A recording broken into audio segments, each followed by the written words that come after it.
When it comes to UFOs, the genie is out of the bottle, and apparently it's not going back in.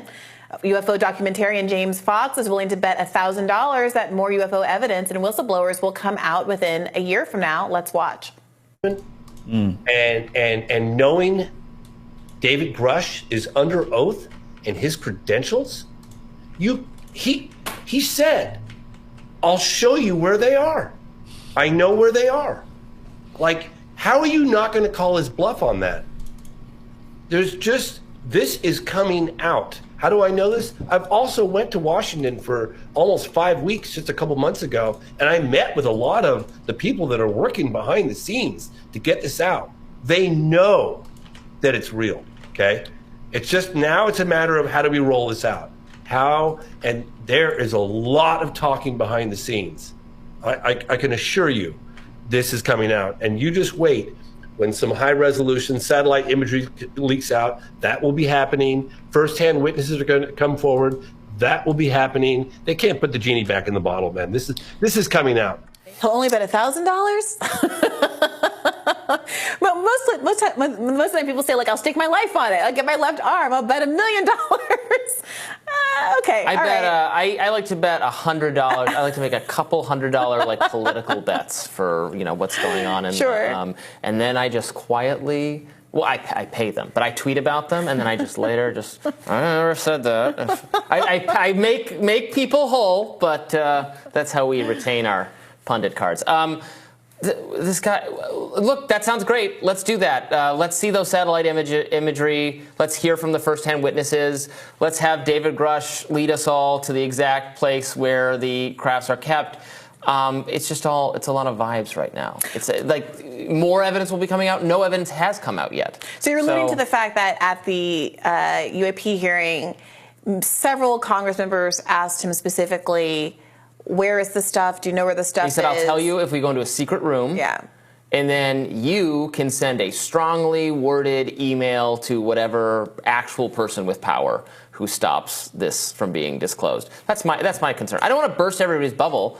I want this stuff known. I want it to come out if that is the case, that this is being withheld from us. I think the American people have every right to know. I want to know. This would be, again, if it's really, bodies of people flying crafts from outer space, this would be the most, this would be the biggest revelation in like the history of mankind.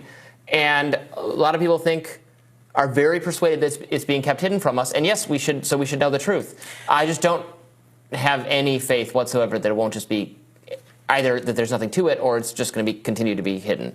Because why would it come out now? I think what he's saying is that because we had the testimony and because one would hope that those Congress members did follow up and get the information they needed in the secret room, the private room, or they did identify off camera where the locations of the bodies and the crafts were. Because again, in the hearing, he specifically said, I can tell you where the crafts have been kept, that there will be that follow-up and that more is coming, right? That's the promise here, that yes, the dam has broken and that more is coming. Maybe I'm just so pessimistic after the COVID origin disclosures.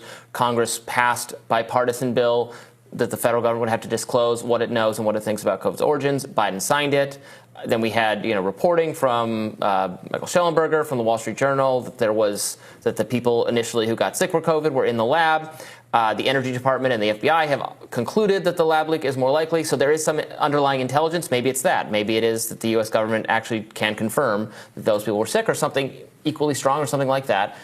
And they were supposed to disclose it, and they just put out like basically a press release saying, here's what we think. But I want to know why you think what you think, and that's what I thought we were getting. But we still don't get any closer to the truth. Do you not think there's a difference between, files, emails, evidence about COVID origin and a dot on a map where apparently there is an alien spacecraft being kept by the U.S. government? If there is actually that alien spacecraft, that would be huge. I expect there is not, but I know I'm far apart from you and many of our viewers on this. But yes, take us to the X on the map. I'll get the shovel and we'll find out the truth of it. Well, if you missed it, here's one of the bombshell moments from the UAP hearing when retired Commander David Farver described his encounter with a UFO. Flying, it was the best.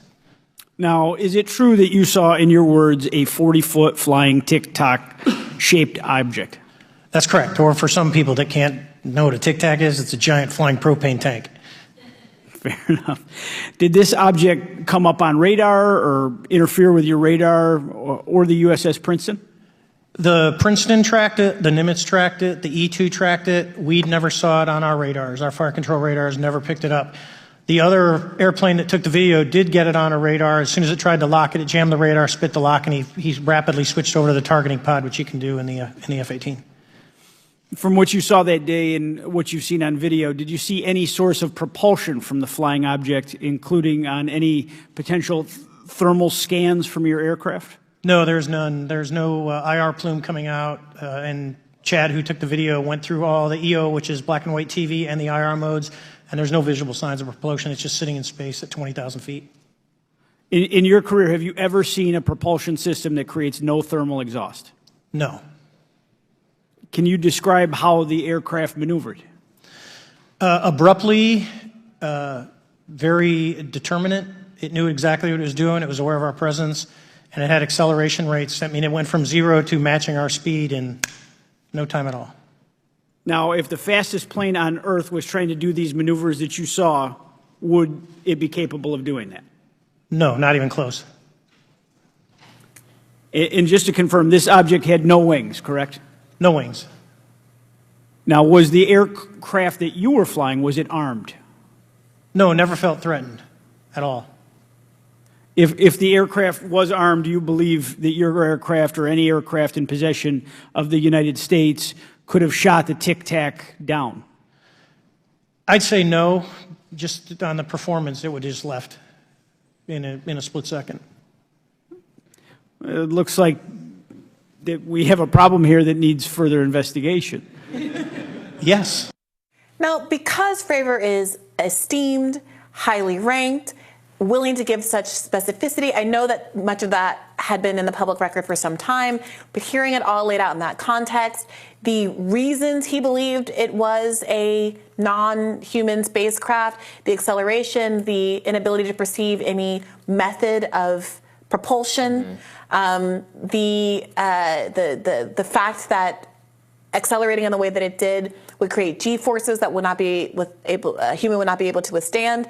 All of that together either is the biggest, this is in people's minds, is either the biggest ruse imaginable, someone willing to tank their career and their public reputation for seemingly no reason, although there of course could be private inducements, we never know what's going on behind the scenes, or it's real. Is that not compelling to you? Well, are you not entertained? No.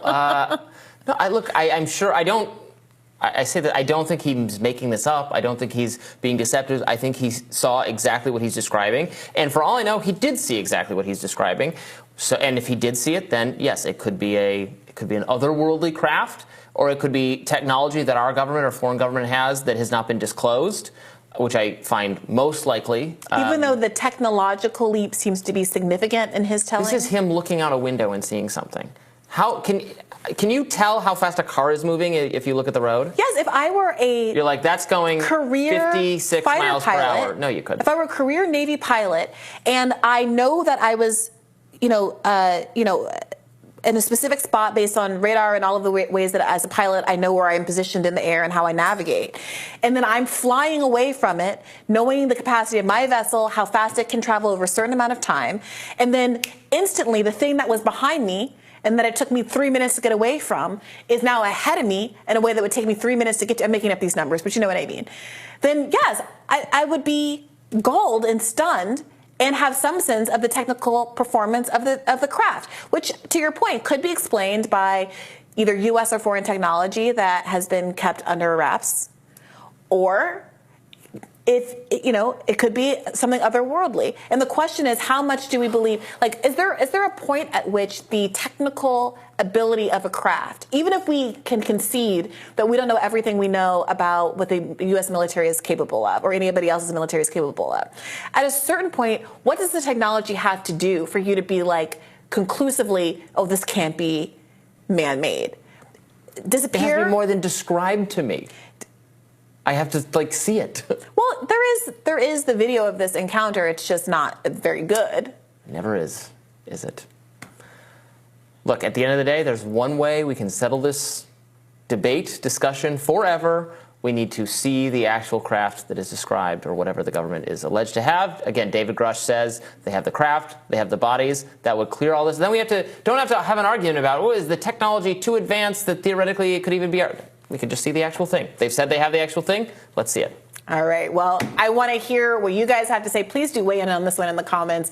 And we'll see you tomorrow. Yeah, tomorrow, actually, on Rising, Jessica Burbank and Sir Michael Singleton will be taking the reins. Be sure to share, like, and subscribe so you never miss any of our content. For those of you who like to listen while on the go, we're available in podcast form as well. It's been fun. It's nice having you back from vacation, Brianna. It's good to be back, Robbie.